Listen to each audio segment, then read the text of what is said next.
Assalamualaikum warahmatullahi wabarakatuh. Perkenalkan, nama saya Haliani Rahmatin, NIM C1B0190028. Di sini saya akan memaparkan laporan praktikum analisis tanah dan air.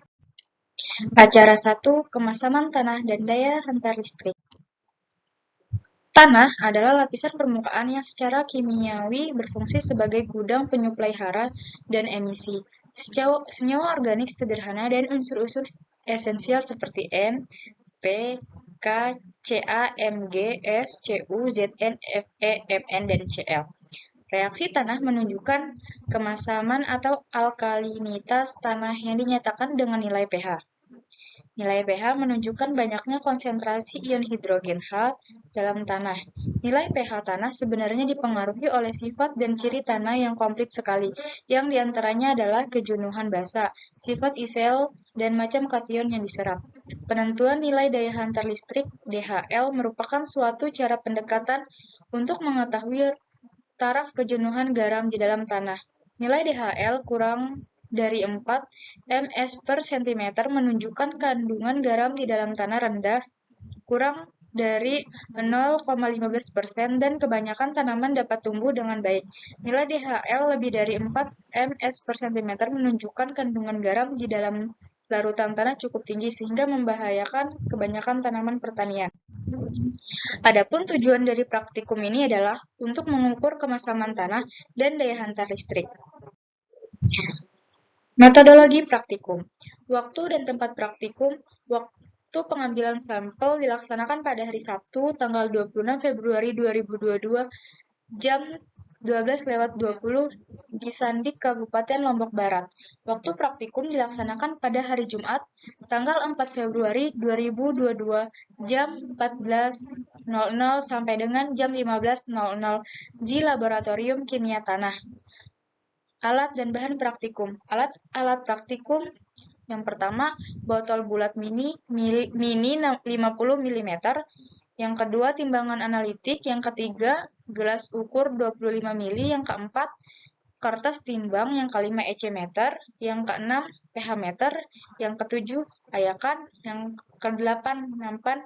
Dan yang kesembilan, sendok takar. Yang ke-10 shaker, yang ke-11 alu dan mortar, yang ke-12 palu, 13 cepang, 14 nampan, 15 ring sampel, 16 plastik, 17 karat, dan yang terakhir yaitu yang 18 kertas label. Adapun bahan-bahan praktikum kali ini adalah yang pertama sampel tanah, yang kedua H2O, yang ketiga KCl, dan yang terakhir yaitu yang keempat Aquades. Adapun prosedur kerja pada acara 1 ini yang A adalah pengambilan sampel. Yang pertama diambil sampel tanah menggunakan ring, yang kedua diambil sampel tanah terusik, yang ketiga dikering anginkan sampel tanah terusik, yang keempat dihaluskan sampel tanah menggunakan alu dan mortar, yang kelima disaring sampel tanah menggunakan saringan, yang keenam dimasukkan ke dalam nampan.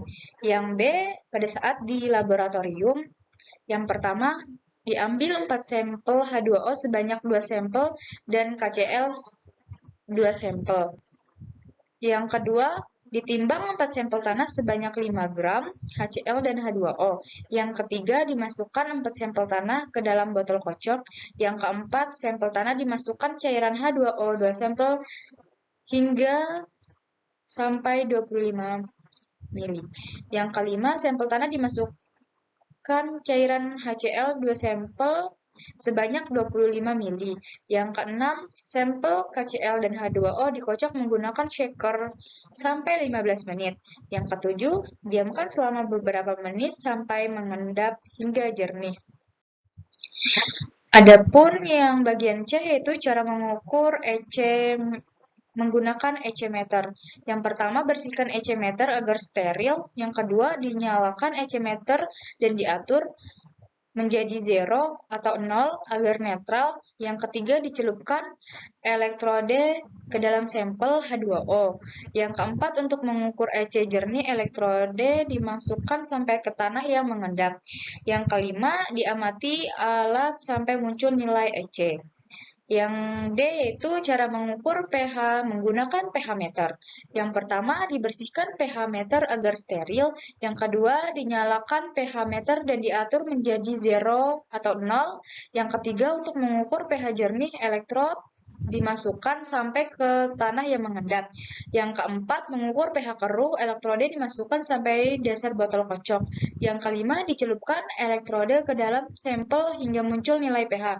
Yaitu yang terakhir, yang keenam, diamati alat sampai muncul nilai pH. Pada bab 3, yaitu hasil dan pembahasan. Hasil praktikum di Tanah Kebun Sandik, Lombok Barat, pH H2O ulangan pertama menghasilkan 7,10 larutan jernih, 7,43 larutan keruh, dan ulangan kedua menghasilkan 7,12 larutan jernih, 7,38 larutan keruh, sehingga dapat menghasilkan efek suspensi 0,33 pada ulangan 1 dan 0,26 pada ulangan 2. Pada pH KCl, ulangan 1, 6,09 larutan jernih, dan 6,17 pada ulangan 2 larutan jernih. Yang ketiga, menghitung ECH2O. Pada ulangan yang pertama, menghasilkan 15,89 larutan jernih, dan pada ulangan kedua, menghasilkan 15,64 larutan jernih. 3.2 yaitu data hasil praktikum semua kelompok. Nah, di sini ada 6 kelompok yang dimana menghasilkan H2O yang berbeda, begitu pula dengan nilai pH KCl, efek suspensi, dan EC. Di sini efek suspensi dihasilkan dari pH H2O keruh dikurang pH H2O jernih. Misalkan pada lahan kering tegalan KLU, H2O ulangan satunya menghasilkan 6,64 keruh dan 6,56 jernih. Di sini 6,64 dikurang 6,54 menghasilkan 0,07. Itulah yang dimaksud dengan efek suspensi. Di sini dapat dilihat bahwa efek EC-nya yang paling tinggi yaitu pada tanah sawah, padi palawija. Memasuki bab ketiga yaitu hasil dan pembahasan. Di sini saya akan membahas pembahasan pada acara satu ini. Nah, di sini EC adalah fenomena aliran listrik berasal dari muatan partikel koloid, ion koloid yang membentuk kekuatan medan listrik. Pada tanah lahan kering, lihat di Lombok Selatan, memiliki daya hantar listrik yang kuat, yang dimana curah hujan tahunan lebih rendah daripada tingkat evapotranspirasi. Pada tanah kebun campuran di Sandik memiliki efek suspensi yang rendah, sehingga daya hantar listrik juga rendah. Nah, EC itu juga mengandung kadar garam tinggi, yang mana akan mengganggu pertumbuhan tanaman. Tanaman harus mengeluarkan energi yang besar untuk menyerap air dari larutan tanah dan akhirnya menghambat pertumbuhan tanaman dan menurunkan produktivitas tanaman. Umumnya tingkat kegaraman dalam tanah yang tinggi terjadi pada tanah dalam wilayah arid dan seminaris, yaitu ion yang dilepaskan ke dalam larutan tanah melalui pelapukan mineral atau berasal dari intrusi air permukaan atau air tanah cenderung menumpuk dalam mineral sekunder yang terbentuk sebagai tanah kering. Mineral sekunder ini meliputi mineral liat, karbonat, dan sulfat, dan klorida, karena Na, K, dan CaMg relatif mudah dibawa ke dalam larutan, baik sebagai kation, dapat ditukar dari smektit dan ilit, atau sebagai kation struktural terlarut dari karbonat, sulfat, dan klorida, menyebabkan kation berkontribusi paling besar terhadap salinitas tanah. pH adalah tingkat kemasaman atau kebasaan suatu benda yang diukur dengan skala pH antara 0 sampai 14. pH tanah dipengaruhi oleh beberapa faktor, ada 5, yaitu tanah ditambah musim tanam, pembentukan tanah ditambah musim tanam. Yang kedua, pola tanam. Contoh tanah horizon, kadar air, data waktu pengambilan, contoh tanah, dan cara penentuan pH. Vegetasi mempengaruhi pH tanah secara kompleks karena vegetasi menghasilkan bahan organik dan mempengaruhi pencucian. Nah, di sini pada data hasil praktikum larutan keruh cenderung memiliki pH antara 6 sampai 7 berbanding terbalik dengan larutan jernih yang ber-pH 4 sampai 7 dikarenakan pada larutan keruh memiliki partikel bermuatan positif.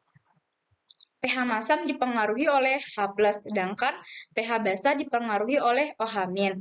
Karena diberikan KCl, yang terjadi adalah kation yang menempel seperti Zu, Zn, dan Al tertukar. Rata-rata pH KCl lebih rendah pada semua jenis tanah dibandingkan dengan pH H2O, dikarenakan K didesak keluar, sehingga hidrogen lebih banyak yang menandakan bahwa pH itu adalah pH masam.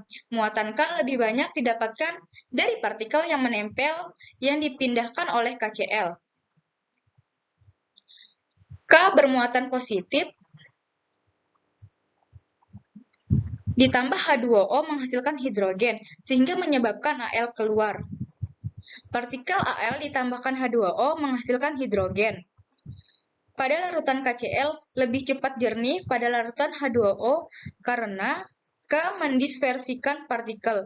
Jika pada larutan tidak terdapat K, maka akan memisahkan partikel. Semakin tinggi muatan negatif, maka semakin tinggi H yang akan menempel.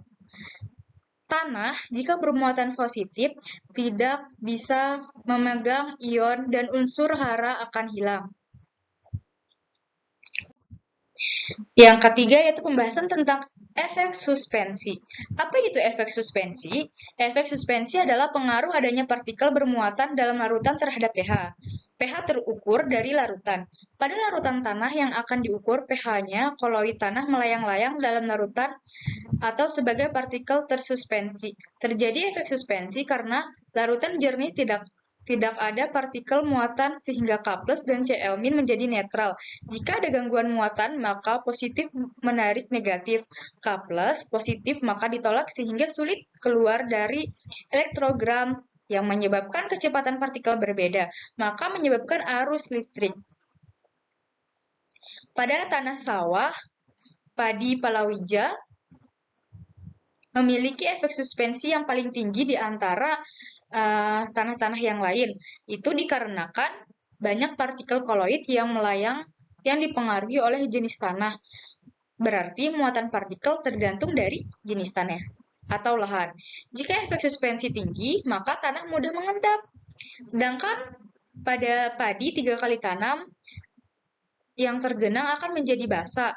Jenis tanah padi palawija lebih mudah terurai, sehingga perombakannya mudah daripada tanah sawah padi 3 kali tanam.